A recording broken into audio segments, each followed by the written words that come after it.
सभी भक्तात्माओं से दास की प्रार्थना है, अगर आपने हमारे और आपके चैनल पूर्ण परमात्मा को सब्सक्राइब नहीं किया है तो इसे सब्सक्राइब कर लें और इस घंटी आइकन पर क्लिक करके ऑल पर क्लिक कर लें ताकि दास जब भी कोई नई वीडियो डाले तो आपको नोटिफिकेशन मिल जाए।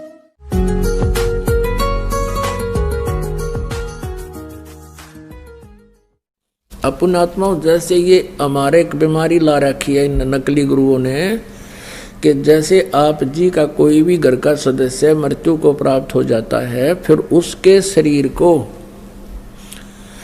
सभा करने के उपरांत, अंतिम संस्कार करने के उपरांत उसकी अस्थियों को गंगा में डाल कर आना कंपलसरी बना रखा है। क्यों बना रखा है, किस लिए? और ये कहते हैं तेरे पिता की गति नहीं होगी, तेरी माँ की गति नहीं होगी यदि वहां नहीं डाल का होगा। तो वहां फिर और ठग बैठे।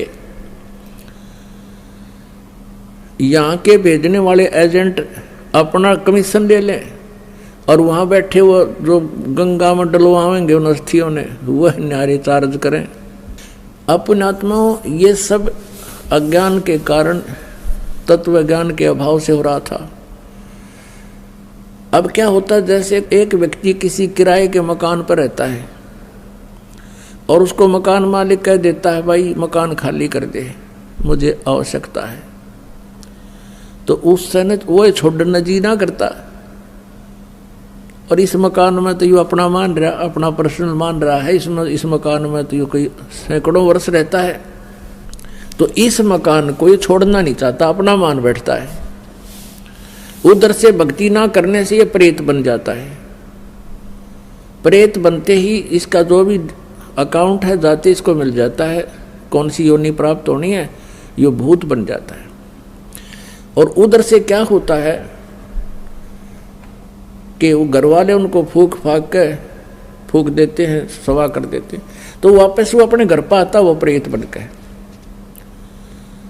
अब घर वाले तो उसको देख नहीं सकते, उसमें आवाज नहीं, वो सुना नहीं सकता, वो वहां धक्के खा के फिर देखता मेरा शरीर कहाँ है। वो जाता शमशान घाट पे।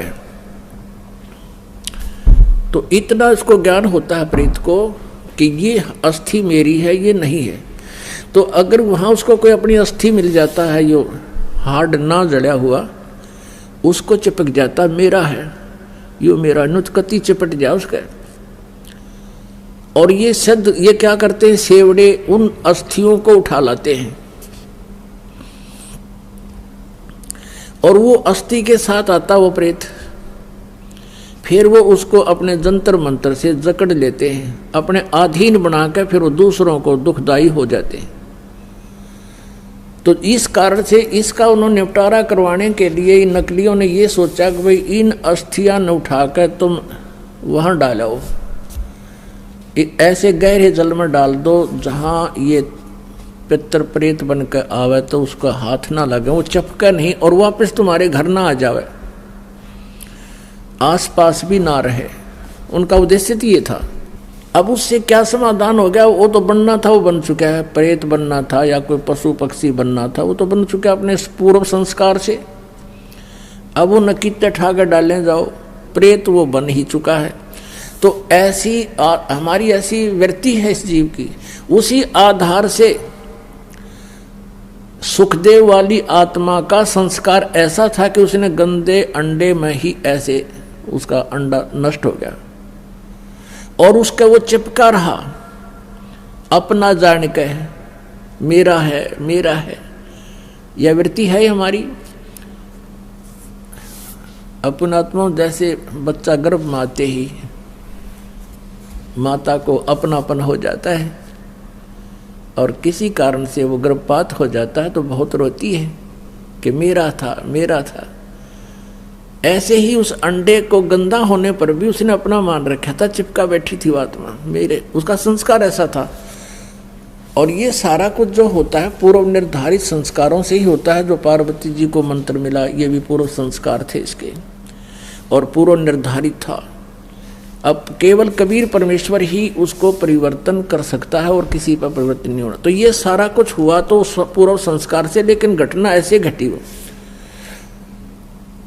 तो वो अंडे को जो चिपका में बैठा था वो सुखदेव वाली आत्मा, इसी प्रकार जो ये अस्थियां उठाने की बीमारी लगाई इन लोगों ने इस उद्देश्य से लाई कि जब जय उल्टा आ गया तो वहां शमशान घाट पर बैठा रहेगा।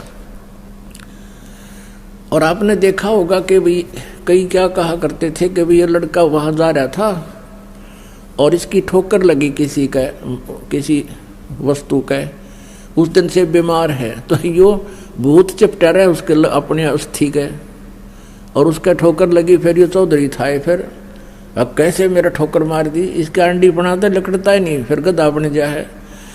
तो वहाँ उनको दुखदायी होता था, इसलिए उन्होंने ये समस्या हल कर दी कि अस्थि यहाँ से फेंक दो कितना यो एक स्थान पर ना चिपका रहा, अंडे जा धक्के खानता कि तो और धक्के खा लेगा, बाहर चला जाएगा, ये उद्देश्य था।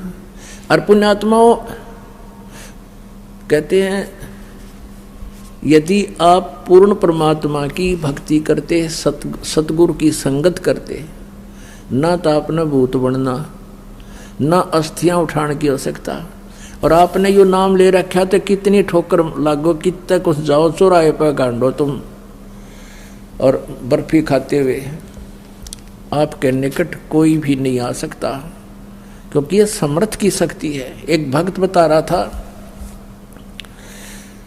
कि मैं अपनी किसान था वो, कि अपनी बहन के गांव में ससुराल में गया हुआ था, उनका ज़मीन ज़्यादा थी, मैं अपने बैल ले गया था उनकी खेत की जुताई करवाने के लिए, हेल्प करने के लिए। तो मेरी ड्यूटी उन्होंने दूसरे खेत में लगा दी, और बहन का बटेऊ जो बहनोई था वो दूसरे खेत में अपना काम कर रहा था। उस खेत के पास में एक छोटा सा तालाब था, तलैया थी, जोड़ी थी, उसमें एक छोटी सी मंडी बना रखी थी, और कोई वहाँ पर एक 5 किलो एक बेली होती थी, 5 किलो गुड़ का एक ही आइटम बना दिया करते, पेड़ा सा इतना बारा, वो चढ़ा गया वहाँ, उस वो को पीर प्यार था, पीर की मड़ी थी।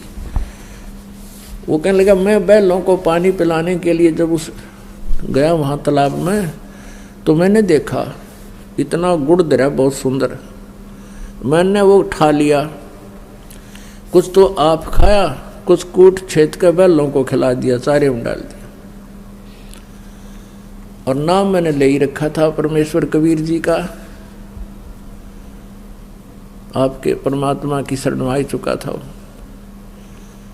तो फिर मुझे वो इतनी दूर दिखाई दिया, एक दोपहर के समय वहाँ बैठा था मैं, कम से कम 50 फुट की दूरी पर एक 3 फुट का आदमी, सफ़ेद दाढ़ी, सफ़ेद कपड़े और 9 आँखें लाल कर रहा, कहने लगा तू ठाडे की शरण में था, ना तेरा बक्कल तारूं, उतने मेरा गुड़ खा लिया।